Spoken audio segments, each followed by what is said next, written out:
अस्सलाम वालेकुम।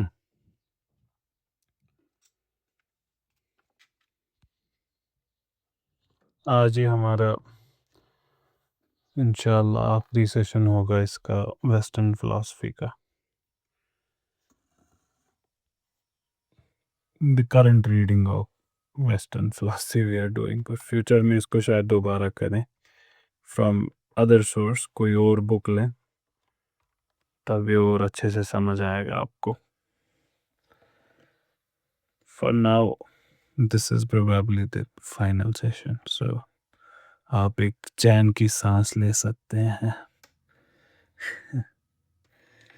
But you can also feel a sense of accomplishment if it was that deadly. So you can tell yourself that you did something which was tough for you, which you did not want to be in, which was not easy on you, yet you chose to do it and you did it. And you can pat your backs for that. स्ट्रॉसन की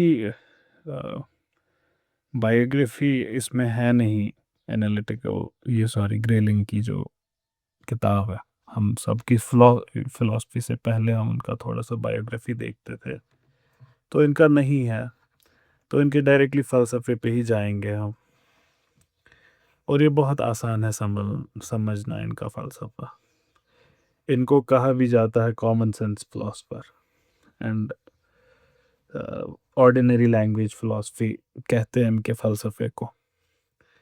तो उससे शायद आपको और चैन मिले कि आखिरी session we would be at home today. तो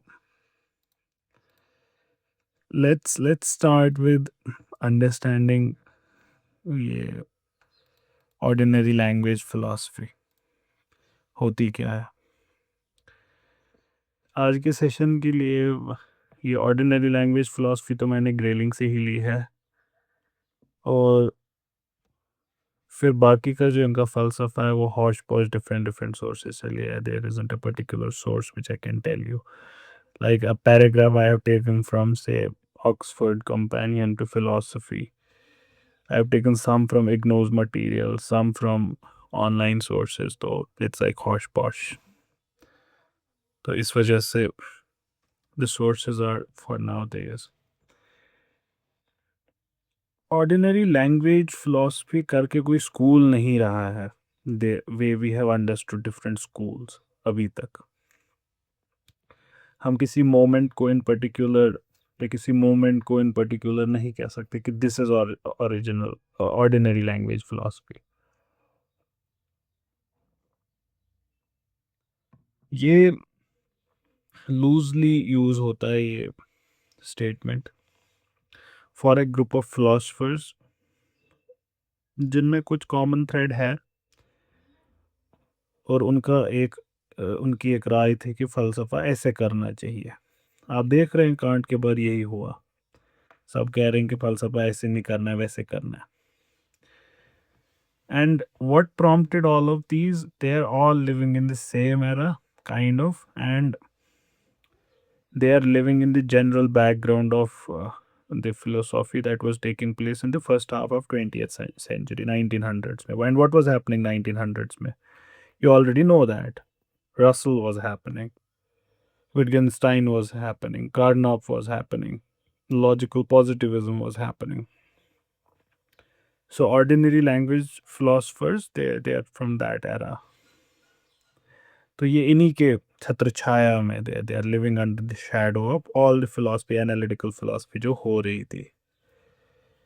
कैम्ब्रिज हमने देखा, it was the epicentre of philosophy in the first decades of 1900s। Russell थे वहाँ पे, और वहाँ पे उन्होंने, वाइट हेड ने, और लॉजिकल एटमिज्म और लॉजिकल कंस्ट्रक्शन, प्रिंसिपिया, उस सब पे वर्क किया। एंड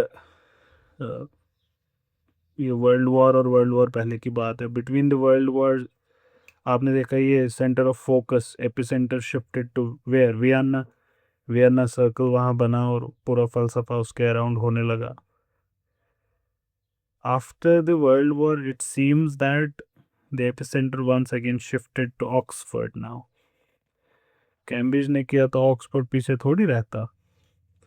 ऑक्सफोर्ड 1940s में शुरू हो गया अपना फ़लसफ़ा प्रोड्यूस करना.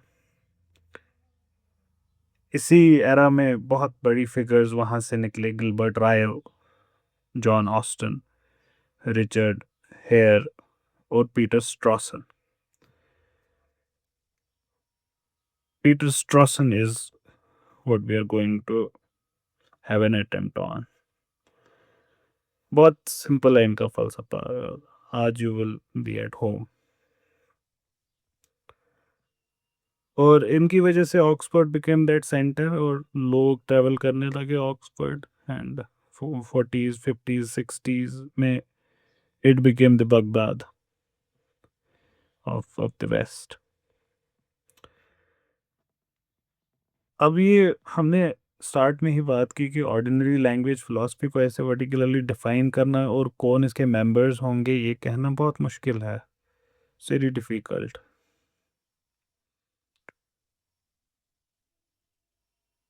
येट वी कैन थोड़ा सा हम कर सकते हैं लिंक के क्या है इनके कॉमन कमिटमेंट्स जो ऑर्डिनरी लैंग्वेज फिलोसफर्स हैं. What are their common commitments? We can make a few comments here and there. They agree that philosophy is not science. पहली चीज. और इसकी जो प्रॉब्लम्स हैं philosophical problems they are not dealt with observation and experiment. Then what? By careful clarification of concepts. और फिर concepts को trace करो, उनके कनेक्शंस ढूंढो, and you would be able to reach where you want to reach. In a way ये analytic फलसफे को एक नई बॉटल में पेश कर रहे हैं. Although they no longer nourish their predecessors' hope for formal logic. अब लॉजिकल पॉजिटिविस्ट्स, लॉजिकल स्कूल्स एनालिटिक्स से अलग कैसे हो रहे हैं कि इनकी ये उम्मीद नहीं है कि अगर क्या कहा था विटगेनस्टाइन ने, लैंग्वेज को समझोगे तो philosophical problems non philosophical problems हो जाएंगे, नॉनसेंस हो जाएगा. रसल ने कहा था अगर हम कोई ऐसी लैंग्वेज डेवलप करें which is like mathematical then it would be necessary और हमारे फिलोसॉफिकल मसाइल हल हो जाएंगे. उसके लिए उन्होंने प्रिंसिपिया मैथमेटिका लिखी कि how statements can be transformed into mathematical structure. आपको याद होगा गॉड एग्जिस्ट्स वाले मसले पे कैसे उसको बर्टन रसल ने सॉल्व कर दिया कि इस स्टेटमेंट से कुछ साबित नहीं होता by changing it into its mathematical form. ये हजरत क्या कह रहे हैं कि they have lost the hope कि formal logic would serve as a perfect language जिसमें हम एक्सप्रेस कर सके फिलोसॉफिकल प्रॉब्लम को.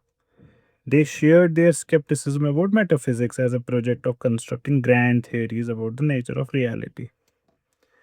And they thought that one good way to begin any investigation of concepts and their interconnections is to examine language.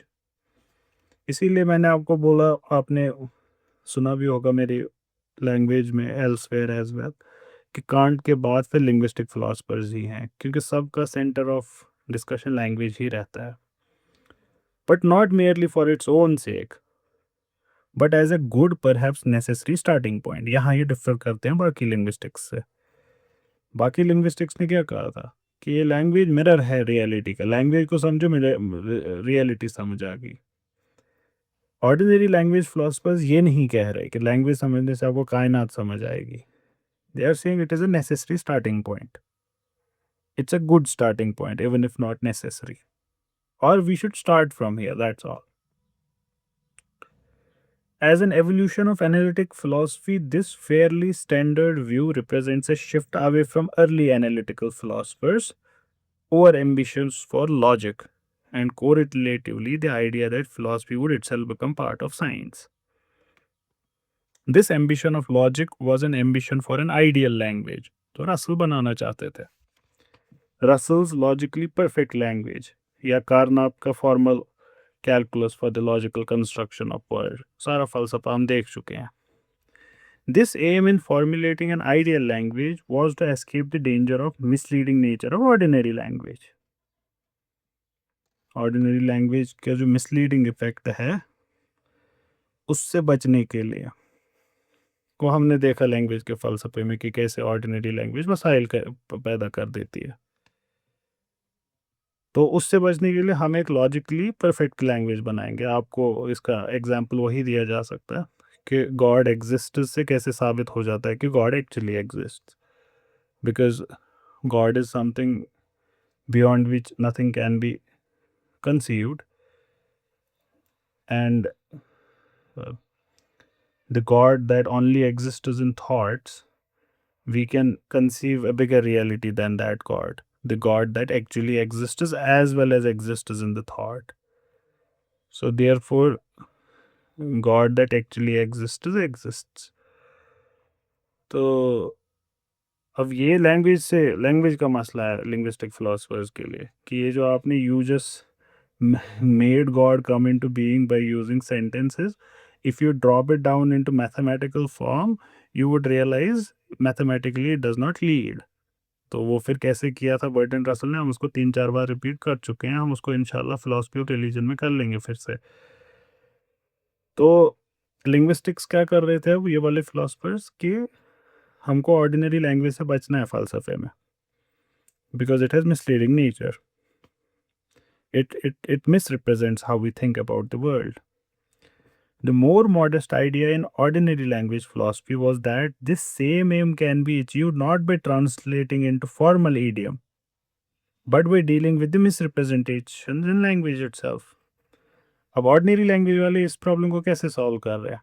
वो कह रहे ठीक है, माना हमने कि दिक्कत है, लेकिन इसको सॉल्व करने का तरीका ये नहीं है कि अब आप लैंग्वेज को फॉर्मल स्ट्रक्चर में डाल दें, एक नई लैंग्वेज बनाएं. नहीं, हम लैंग्वेज के अंदर ही इस मसले को हल कर सकते हैं. But it did not go all the way to the view of Wittgenstein. कौन सा? Later Wittgenstein. That all philosophical problems would disappear then.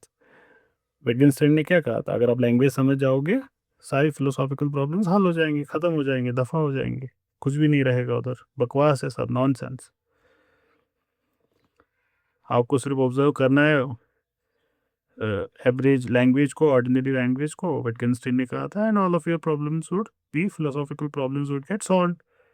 ये इनके एम्स इतने एम्बिशियस भी नहीं है ऑर्डिनरी लैंग्वेज वालों के. वो कहते हैं नहीं, ये हम करने निकले ही नहीं है सारे मसले हल. जो मेथड हम कह रहे हैं अगर ये अपनाएंगे, some problems would disappear, that is true. जैसे विटगेंस्टाइन ने कहा वो मसाइल हल हो जाएंगे. Others would become more understandable, more tractable. हम उनको काफ़ी हद तक समझ पाएंगे, इतना तो हम कर ही पाएंगे. Because of this later point and its ancestry in the more ambitious commitment to logical regimentation of language for formal analysis, analytical philosophy in the 20th century is often described as having taken a linguistic turn. And as these various approaches show, this is true. So, examining language and the way it is used is our access to examining how we think. Language is the index of our mind, and our thoughts reveal what we take the world to be. आपको chain दिख रही होगी क्यों language को समझना है. Language index है thoughts का, थॉट्स इंडेक्स है कायनात कैसी है, and why we think the way we think. ये हम सब को इस चीज से पता चलेगा. In effect therefore you could say that our examination of language is an examination of the world itself. Our world, the way we see it. Language को समझो, कायनात समझ आ जाएगी. The phenomenal reality we live in and talk about. Language में क्या है? यही है बस. Leaving it to further and different project, which is science, to formulate ways of thinking about the world. Structure और properties और reality behind all of what we talk about वो science को करने दो. बाकी हमको लैंग्वेज को समझने से कायनात समझ आ जाएगी. ये नटशल में है क्या कहते हैं इसको, ऑर्डिनरी लैंग्वेज फिलॉसफी. ये स्ट्रॉसन नहीं था, स्ट्रॉसन इस स्कूल के एक मेंबर हैं बस. स्ट्रॉसन को समझने के लिए उससे पहले हमको एक और चीज समझनी पड़ेगी, मेटाफिजिक्स। इनका सबसे मशहूर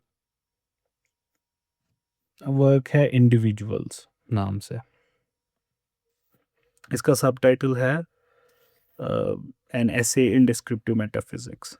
अब जिस माहौल में लिख रहे हैं उस्ताद, आपको पता है मेटाफिजिक्स की धज्जियां उड़ रही हैं हर जगह। It's like bitten and like काटा जा रहा है, इसको फेंका जा रहा है हर जगह। एनालिटिक्स काट रहे हैं इसको, लिंग्विस्टिक्स काट रहे हैं, everyone is destroying it. So it was a scandalous title, an essay in descriptive metaphysics. ठीक है, स्ट्रॉसन के हिसाब से, and it is also true कि ट्रेडिशनल फॉर्म जो है मेटाफिजिक्स की वो स्पेक्युलेटिव है। स्पेक्युलेटिव मेटाफिजिक्स का मकसद रहा है to make an inquiry into the ultimate reality of the universe.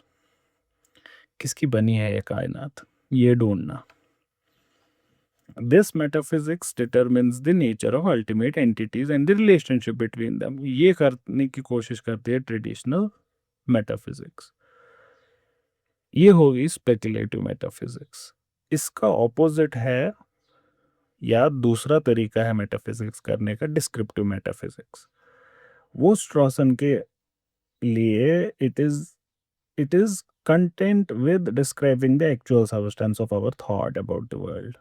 हम कैसे देखते हैं दुनिया को, ये नहीं कि दुनिया कैसी है, हम कैसे देखते हैं दुनिया को, ये वाला मेटाफिजिक्स है। तो आपको पता चल रहा होगा मन में कि स्पेक्युलेटिव मेटाफिजिक्स रिविजनरी होगी। ये रिवीजन करेगा कि आपको लगता है ऐसा है, ये बोलेगा नहीं असल में ऐसा है। डिस्क्रिप्टिव मेटाफिजिक्स नहीं बोलेगा ऐसा। डिस्क्रिप्टिव मेटाफिजिक्स क्या करेगा, हमें कैसा लगता है वो देखते हैं क्या है। There are categories, there are concepts that are fundamental to human understanding. इन्हीं कंसेप्ट्स और कैटेगरीज को यूज करके, इनके इंटरकनेक्शंस को यूज करके जो स्ट्रक्चर बनेगा वो डिस्क्रिप्टिव मेटाफिजिक्स होगा, और डिस्क्रिप्टिव मेटाफिजिक्स उसी के साथ डील करेगा। ये जो रिविजनरी मेटाफिजिक्स है, it wants to produce a better structure than what we understand of the world, common sense में। आप इसको समझ सकते हैं प्लेटो का फलसफा। प्लेटो का फलसफा एक रिविजनरी फलसफा है। उस रिविजनरी फलसफे में क्या है, चीज़ें जो ऑर्डिनरी एक्सपीरियंस में नहीं है वो हमको बताते हैं, देखो ऑर्डिनरी एक्सपीरियंस में ये चीज़ मिस होती है, अगर आप ये चीज़ समझते तब आप कायनात को समझ पाएंगे। बर्कले का फलसफा, वेदांत का फलसफा, ये सारा रिविजनरी फलसफा है। This is all revisionary metaphysics. Strawson का कहना है ये जो धज्जियां उड़ रही हैं पूरे यूरोप में और नॉर्थ अमेरिका में, ये इस फलसफे की उड़ रही हैं। लॉजिकल पॉजिटिविस्ट्स जिसको क्रिटिसाइज कर रहे हैं, डिस्प्रूव कर रहे हैं, which they have eliminated with their verification theory of meaning, it is speculative revisionary metaphysics. It is not descriptive metaphysics like that practiced by Kant. यहाँ तक you must have followed. And you would, it's very easy to understand Strawson. The kind of reading we are doing of him is not very difficult. So moving ahead, let's see कहाँ पहुँचते हैं हम। स्ट्रॉसन के हिसाब से language में जो हम वर्ड्स यूज करते हैं जिससे हम आपस में इंटरेक्ट करते हैं, they correspond to reality. That is, वो हमको दिखाते हैं कि असली सिचुएशन जो दुनिया में है वो कैसी है। हमारी लैंग्वेज हमको बताएगी the cat is on the mat, तो एक्चुअल दुनिया में they would be a cat on the mat. So language is kind of a, जैसे मिरर थ्योरी हमने पढ़ी थी, it's kind of a mirror of the reality. And he says if it was not that, if it would not correspond to reality, how come it has survived for ages? The fact that language has survived, it continues to survive and we continues to use it, that means कि there it corresponds to reality. If it would not, then we would have discarded it.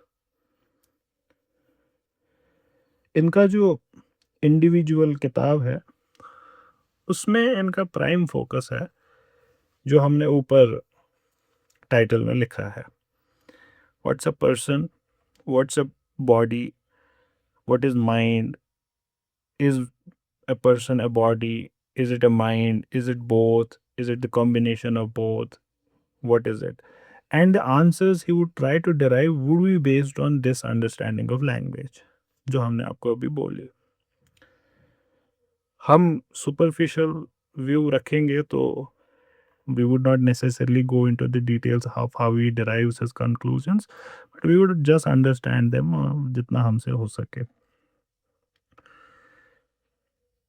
स्ट्रसन कहते हैं कि ये जो metaphysical world है इसमें दो categories हैं. There are two entities in it. We can divide the entities into two groups, the particulars and universals. Universals are not of our concern right now. It's the particular that's of our concern. Particular में there are material particulars, material things, objects, cup, pen, gun, building, all of these, Shakir, Sara, they are all materials. And these are basic particulars. ये इनको basic particular कहते हैं. Technical term है इनके यहाँ. ये है कोई ये तोप नहीं है, बड़ा इजी टर्म है. Basic particular in the sense कि that it is this basic particular ultimately जिसको हम आइडेंटिफाई करते हैं. Ultimately, by making an identifying reference to particulars of these kinds, we are able to individuate and identify things. That is Sarah. We are referring to a basic particular. That's a cup, a basic particular we have referred to. Or what does identification mean? Identification means to locate in space and time. When we say this is Sarah, what we actually mean is in these coordinates at this time, there is Sarah. This is what we say. When we say this is a cup, that's an owl. What we are saying at that space, that coordinate uska, at this x time, there's an owl there. That's what you call locating.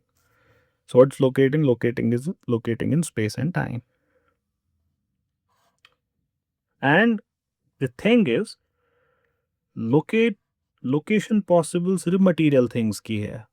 Only material things can be located because only they constitute space and time. Space and time is immaterial चीजें exist कर सकती हैं. So a particular will always be material. A particular is said to be identified when the speaker makes an identifying reference to it. The hearer identifies as मैंने बोला this is an apple. So what did I say? In this space and time, there's an apple. And you who heard it, you looked into that space at that time and you saw it.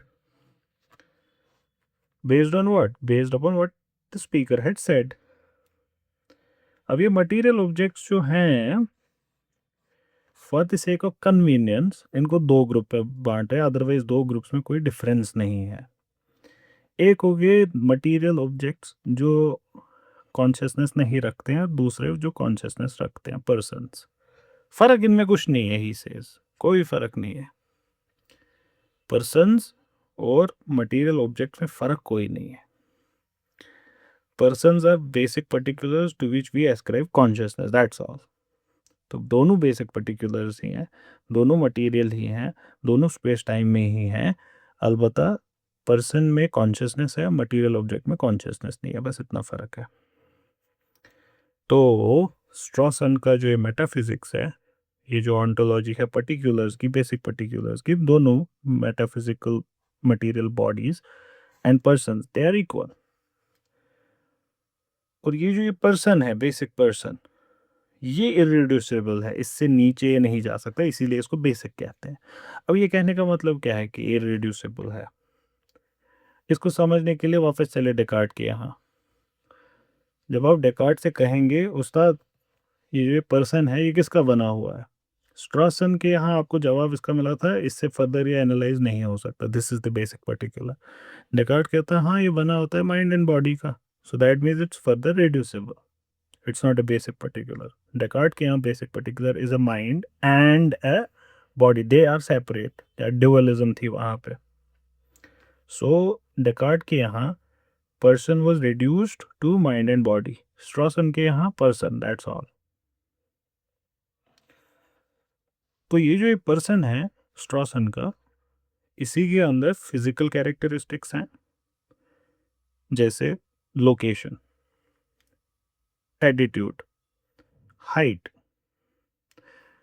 तो जब हम बोलते Descartes से person Suhail की height 6 feet है, तो he would say you are referring to his body. Strawson would say yes, the person Suhail is 6 foot high. ये हो गया फिजिकल कैरेक्टरिस्टिक. और इसी के वेरियस स्टेट्स ऑफ कॉन्शियसनेस भी है, जैसे this person Suhail is thinking. Descartes would say, yeah, the mind of Suhail is thinking. Strawson would not go to mind. He would say the person Suhail is thinking. क्योंकि reducible further नहीं है. That means both consciousness and physical characters both are predicated on the person. For Descartes, they were predicated on some other things, two different things. Thinking, remembering, seeing, loving, feeling, emotions, ये सारे they were predicated on consciousness. Physical attributes like color, shape, weight, they were predicated on body. Strawson के यहाँ they are predicated on both, on one, sorry. Now regarding these two physical and these states of consciousness, ये दोनों attributes जो हैं, दो सवाल उठते हैं. क्या है वो दो सवाल? ये जो दो predications हैं, how are they related to one another? क्या ये सेम है दोनों प्रेडिकेशन, थिंकिंग का भी और हाइट का भी? क्या ये प्रेडिकेशन सेम है? इनका आपस में रिश्ता क्या है? And why and how are we able to और do we attribute them to the same person? Descartes ने पर्सन को डिवाइड किया दो में, लेकिन हम तब क्या करते हैं तब भी? We say Suhail's mind, Suhail's body. ठीक? How and why are we able to do that? ये दो सवाल उठते हैं दो एट्रीब्यूट्स के बारे में. स्ट्रॉसन का आंसर आपको समझ आ ही गया होगा क्या है, but the question based on attributes is this. Strawson इन दो सवालों को डिस्कस करते हैं अपनी इसी किताब इंडिविजुअल्स में. स्ट्रॉसन कहते हैं इसका आंसर करने के लिए हमारे पास अभी तक फलसफे में दो तरीके हैं. There are two things we can do about it, two ways we can approach it. Two answers have been given to this problem. One is Cartesianism, Descartes के यहाँ का स्कूल, रैशनल स्कूल, या what he calls no ownership doctrine. No ownership doctrine भी एक फलसफा है, करेंगे बात 2 minute में. कहते हैं ये दो तरीके हैं समझने के. Both of these relate to the thing called self. When we say I, what is this I? ये वही सवाल है. स्ट्रॉसन क्या करते हैं, ये दोनों इम्पॉसिबिलिटीज को एग्जामिन करते हैं, कार्टेशियनिज्म को भी और नो ओनरशिप थ्योरी को. दोनों को भी 2 मिनट में हम समझेंगे कि ये क्या है. दो क्या हम इन दोनों को पढ़ चुके हैं, रिवाइज हो जाएगा. स्ट्रॉसन दोनों को एग्जामिन करते हैं और दोनों को रिजेक्ट करते हैं, कहते हैं दोनों गलत है. Obviously he shows how they are wrong. और जब रिजेक्ट करते हैं तो इसके बदले क्या प्रपोज करते हैं? The concept of person as primitive.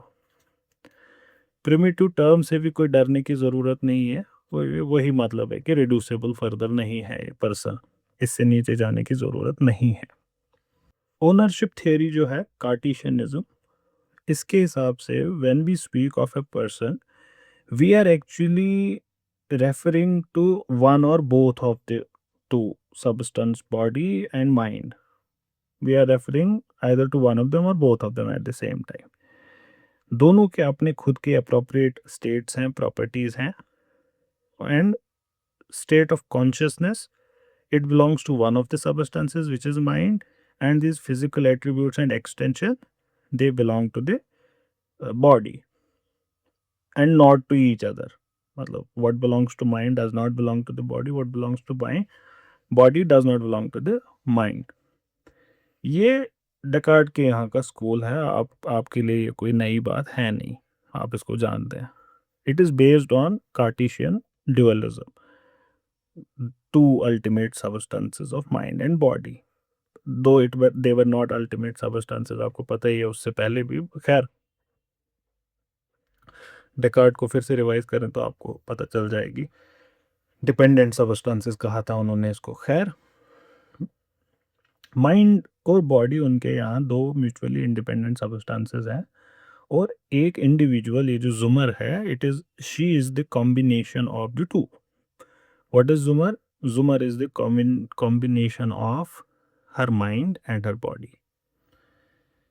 अब अगर ये बात है that Zumar is the combination of these two things, तो डेकार्ट ने दूसरा सवाल हल कर दिया कि जब हम ये स्टेटमेंट्स यूज करते हैं that Zumar is unhappy, Zumar is enjoying, Zumar is feeling good, या Zumar is 5 feet 5.5 feet top, Zumar is fair, जब हम ये कहते हैं, ये दोनों टाइप्स ऑफ प्रेडिकेशंस, एक फीलिंग्स और कॉन्शियसनेस रिलेटेड और दूसरा material related, height is material related, हम दोनों कैसे कर पाए एक ही पर्सन पे अप्लाई? क्यों? उनने ये मसला कैसे सॉल्व किया? Because Zumar is the combination of both, that's why we were able to use both of these predicates on her. ठीक, तो हमारा दूसरा सवाल हल हो गया, ये मीनिंगलेस बन गया कि why are we able to attribute the two things to same person? Because it is the same person. States of consciousness, they belong to mind, and material properties, they belong to body. Neither consciousness can be attributed to body, nor corporeal character, material character to the mind, and the two are not related to each other. ये इनका फलसफा है। आपको याद होगा Spinoza का psychological parallelism, thought और extension, Leibniz का pre established harmony of मोनाड्स, कि ये आपस में इंटरेक्ट तो नहीं करते। तो आपको कैसे लगता है कि आपको जो थॉट आया बाजू उठाने का, तो मटेरियल बाजू उठा? उसका जवाब देते हैं लाइबनीज प्री एस्टेब्लिश्ड हार्मनी। दोनों चीज़ें पैरेलली अपना काम कर रही हैं, लेकिन उनमें हार्मनी है। थॉट एंड एक्सटेंशन, स्पिनोजा का पैरेललिज्म, सिमिलर चीज़ थी। रेने डेकार्ट, आपको याद होगा, उन्होंने इस मसले को हल करने की कोशिश की थी इंटरैक्शनिज्म से, कि पीनियल ग्लैंड में कुछ लोचा होता है, और वहाँ पे हमने उनको क्रिटिसाइज किया था कि सॉल्व नहीं हुआ मसला। बात यह है कि कैसे, how is immaterial able to touch the material? खैर, वो उसको जवाब आंसर नहीं दे पाए, but we are not concern with that right now. हम बस समझ रहे हैं कि ओनरशिप थ्योरी है क्या, कार्टेशियन थ्योरी है क्या। स्ट्रॉसन इस फलसफे को रिजेक्ट करते हैं। किस बलबूते पे? उनके लिए the concept of pure individual consciousness, ये जो प्योर ईगो है, इट कैन नॉट एग्जिस्ट ही नहीं कर सकता, और at least it can not exist as a primary concept in terms of which the concept of person can be explained और analysed. समझेंगे क्या क्रिटिसिज्म है इसको थोड़ा सा। It can exist only if it exists as a secondary non-primitive concept, which has to be explained in terms of the person. ये argument आसान भाषा में क्या है? ये कहते हैं स्ट्रॉसन कि कोई भी, if for ascribing any states of consciousness, it is necessary condition that if you are ascribing consciousness to yourself, you should be able to ascribe it to others as well. आप कह रहे हैं कि मैं सैड हूँ because आप महसूस कर रहे हैं कि आप सैड हैं, बट मुजना की सैडनेस कैसे पता आपको? आप कह रहे हैं कि मैं खुश हूँ, तो इकरा की खुशी आपको कैसे पता? अपनी तो आप कह रहे हैं I can get it, but Iqra की खुशी आपको कैसे पता है? तो if you are able to ascribe something to yourself, you should be able to ascribe it to something else as well, outside world as well. ठीक, ये फंडामेंटल सेंटेंस है हमारा। आगे क्या करते हैं आर्ग्यू स्ट्रॉसन?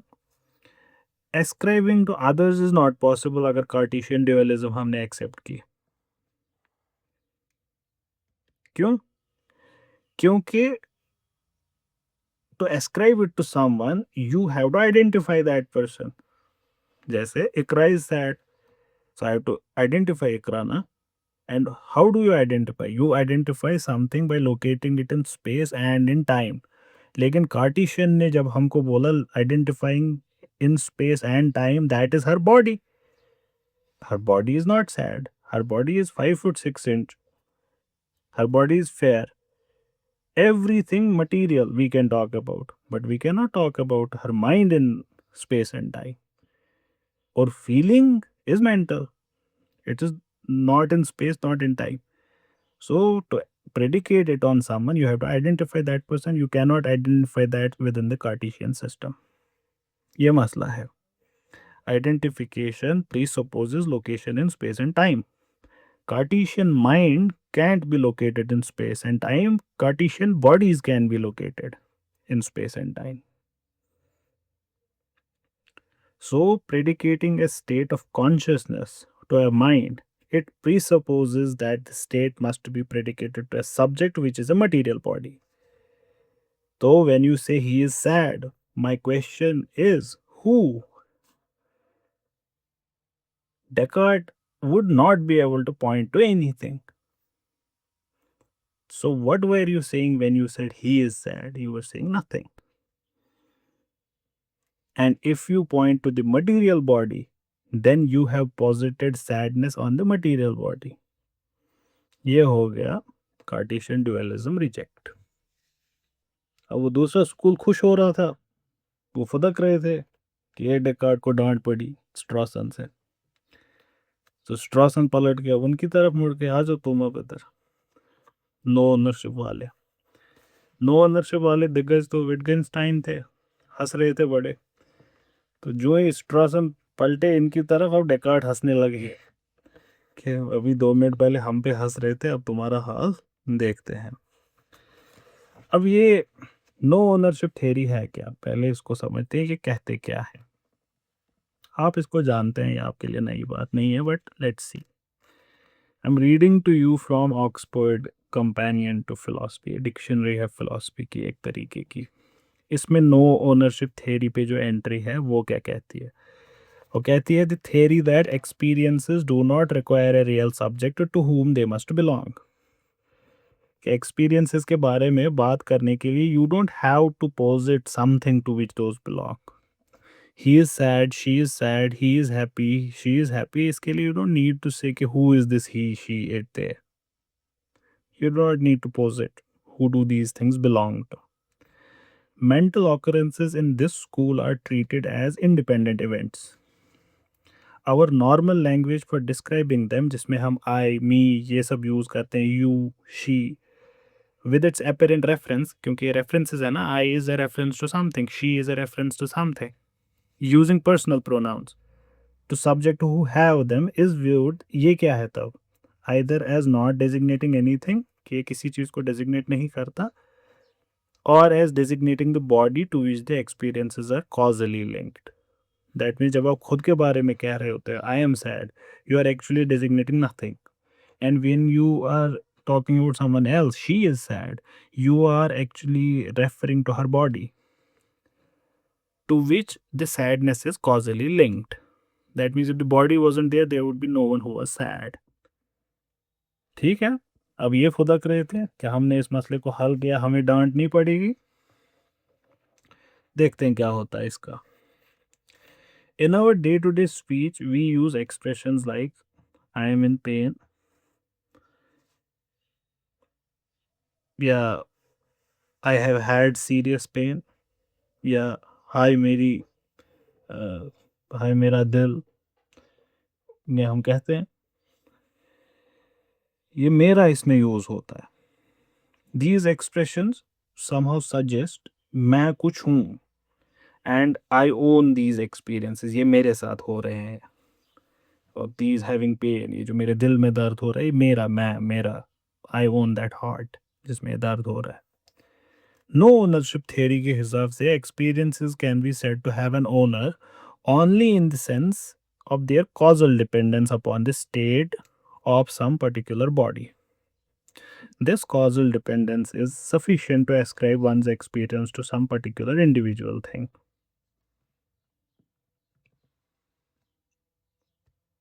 ये स्ट्रॉसन कहते हैं ये श्लिक और विटगेनस्टाइन का फलसफा है. और ये आपको पता चली गया, ये कर रहा है एलिमिनेट मेटाफिजिक्स को. क्योंकि मेटाफिजिक्स इसी में जाता ना, what is behind this I, बोल दिया जब कुछ नहीं है behind I, nothing behind it. Hume का याद करे, इट्स बंच ऑफ थॉट्स, हवा में उड़ रहे हैं thoughts.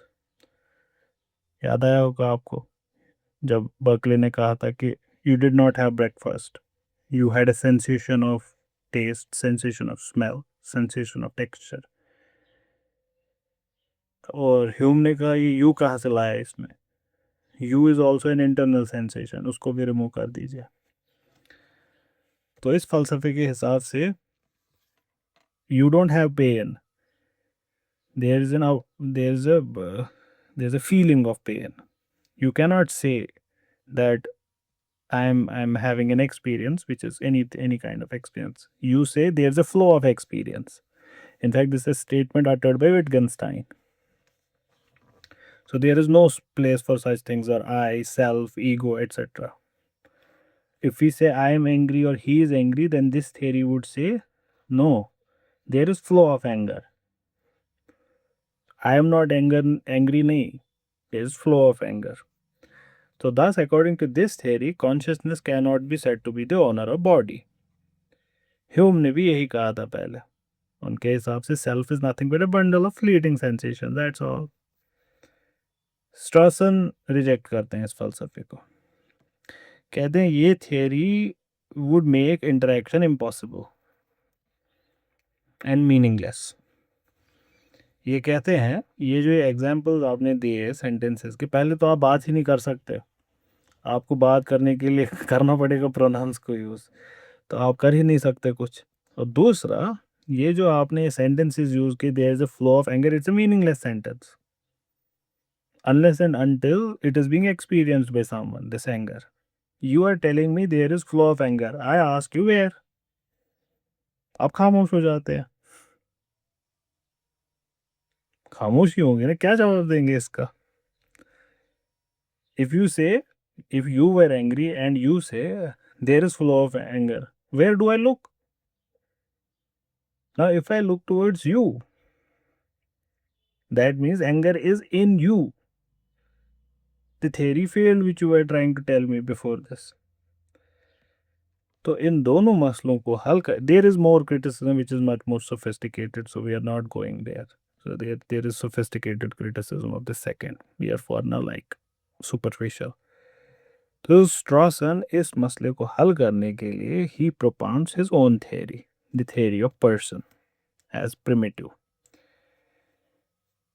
So, who is the experiencer of pain for Strawson? Not the soul. And it is not something which does not exist. For दोनों falsafe वालों के points हमने ले लिए. Then who is it that's experiencing the pain or happiness? It is the person. His outward behavior indicates his feelings to other. So when we say she is sad, we realize it from the cues she is giving from her material personality. ये दोनों एक ही चीज के अंदर हैं, उससे हमको समझ आता है। स्ट्रॉसन के हिसाब से no ownership theory is not right because we can intrude into another person and understand him through their behaviour. हमें कर पाते हैं। Further I can know myself. Similarly ownership theory is also not right because other person can enter myself and through my behavior in the same way he can understand me.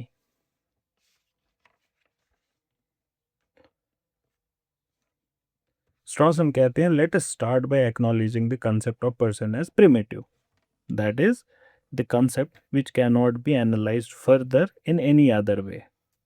इसको further divide करने की ज़रूरत नहीं है mind और body में। कहने का मतलब the concept of a person is the concept of type of entity such that both predicates, जो कॉन्शियसनेस के प्रेडिकेट्स हैं या मटीरियल कॉर्पोरियल कैरेक्टरिस्टिक्स के प्रेडिकेट्स हैं, ये दोनों प्रेडिकेट्स सेम एंटिटी पे अप्लाई होते हैं, applicable to same individual of single type. It is not separately used for consciousness and separately for mind. So a person is both of these two together. In fact, they are not both. It's like one person. तो फिर से गलत हो गया क्या ना? Then we have reduced it further. So it's one person जिस पे ये दोनों predicates use होते हैं. In other words, the state of consciousness cannot be ascribed at all unless they are ascribed to persons. It is to this concept of person, not pure ego या mind Descartes का, that the personal pronoun I refers. I refers to the person. Thus, the concept of person is logically prior to individual consciousness. Suppose I describe someone as shy or clever, tall and dark. Shy and clever, consciousness related, tall and dark, material related, body related. Dualist क्या कहता, Cartesian क्या कहता, वो कहता the first two predicates of shyness and cleverness they belong to the mind, while the last two, tall and dark, they belong to the body. Strawson would reply, no, all four predicates belong to the same subject person. No one of them belongs more or less to any other of the two. And he sums up this concept by saying that this person that I am talking about is primitive. That means it is a unitary bearer of both the predicates, the P predicates and the M predicates. ये उनको P और M predicate कहते हैं. M predicate मतलब material predicates और P मतलब जो consciousness को एस्क्राइब करते हैं. P का फुल फॉर्म नहीं ध्यान आ रहा. M प्रेडिकेट मतलब मटेरियल प्रेडिकेट्स, टॉल डार्क, और P प्रेडिकेट मतलब ये क्लेवर शाय. तो ये बस एक टर्मिनोलॉजी हमारी बढ़ानी थी तो इन्होंने इस्तेमाल कर लिया. सो इनके खुद के वर्ड्स में the concept of a person is logically prior to that of an individual consciousness. The concept of a person is not to be analyzed as that of an animated body or an embodied anima. कहने का मतलब it is not mind with a body or body with a mind. आप इसी problem में उम्र भर फंसे रहे कि is it a mind with a body or body with a mind. No, it's one thing which has both of these things. Or to borrow from his later statements, he says इनका और एक statement, my history is not the history of two one-sided things, a Cartesian mind and a Cartesian body, but of one two-sided thing, a person. यहाँ पे थोड़ा सा एक आध minute ये P प्रेडिकेट और M प्रेडिकेट के साथ स्पेंड करते हैं. स्ट्रॉसन जो प्रेडिकेट्स फिजिकल हैं उनको M प्रेडिकेट्स कहते हैं, और जो कॉन्शियसनेस रिलेटेड प्रेडिकेट्स हैं उनको P प्रेडिकेट्स कहते हैं. तो all P predicates they deal with consciousness, और ये प्रेडिकेट्स आप खुद को भी एस्क्राइब कर सकते हैं और दूसरों को भी एस्क्राइब कर सकते हैं. आई एम सैड और शी इज़ सैड और he is sad. I am happy he is happy, ये दोनों साइड से कर सकते हैं. और कैसे करते हैं हम इन प्रेडिकेट्स को, हम कैसे एस्क्राइब करते हैं? On the strength of our observation of their behaviour. खुद का नहीं बिहेवियर पे करते हैं, अपना बिहेवियर चेक करके नहीं बोलते हम आई एम सैड. नो, कि खुद का बिहेवियर देखा आज दिन भर और फिर कहा कि oh I was sad today. No, it is because of this special nature of P predicates that we come to know about it. So we speak of behaving in a depressed way or feeling depressed. Feeling can only be felt, not observed, and behavior can only be observed, not felt. So बाहर के लोगों में you observe it और खुद के अंदर you feel it. But to have the concept like X is depression, the concept must cover both what is felt by X and what is observed by others. तो आपके लिए it's feeling, for others it's observation. Similarly, जब बाहर के लोगों में आप ये predicate करते हैं, it is their feeling and your observation. That was Strawson's falsafa in nutshell. जाते जाते हमने बड़ा आसान फलसफा पढ़ा. But it's not free from criticism though. इसका criticism हो सकता है. You are not explained the mind body problem, you are just explained it away. आपने भी वही किया जो सब करते ही हैं, फिर कि नहीं हो पाता हमसे आगे पढ़ो. आपने इसको कोई आंसर नहीं किया. और भी criticisms हैं, but we are not going into those details. But then, yeah, they are criticized. So that ends our हमारा जो सफ़र था वेस्टर्न फ़लसफ़े के साथ। तो मंडे से इंशाल्लाह will start with political philosophies and social philosophies जो भी। आप खुद से भी पढ़ें इनको, ये बहुत आसान हो जाएँगे अब। To go through all of these texts would be very easy now, comparatively I mean। और अगर खुद से नहीं करेंगे तो हम यहाँ पे इसको इंशाल्लाह दोबारा करेंगे ही कभी ना कभी।